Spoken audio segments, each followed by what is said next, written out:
piece of rubber chicken. Why not get any of those extra seats filled? They're not all filled. Any load factor that they can increase is going to be to their benefit. Use the fares.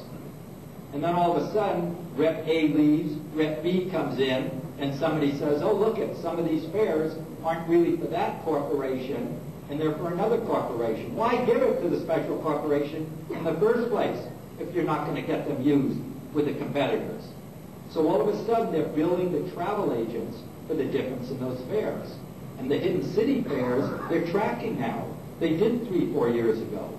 A number of you out here started in the business with us years ago when you go over to Europe and they throw away the hotel portions because you weren't going to use them, because the GIT fares in those days were cheaper if you put a hotel portion.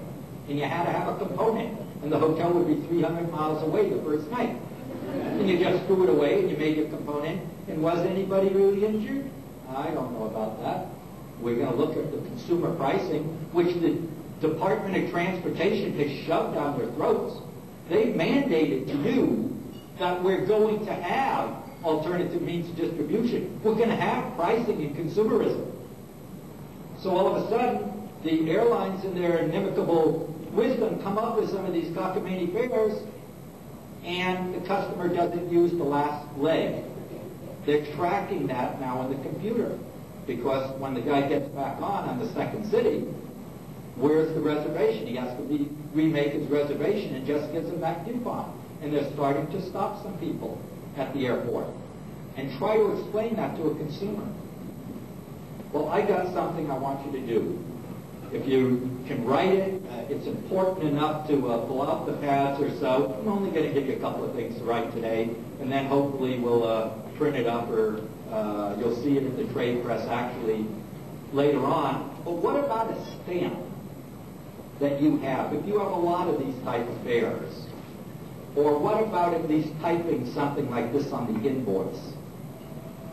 This ticket fare structure is requested by customer. And I'll redo this. If carrier contests actual fare charge and agency is debited, customer, I'll do the whole thing and come back. Customer shall indemnify agency for any additional monies carrier requires agency to pay. Let me redo it again because it is important. This ticket fare structure is requested by customer, because when they go into court later, they're always going to say, my agent told me I didn't want to do it. The agent and the devil made me do it. If carrier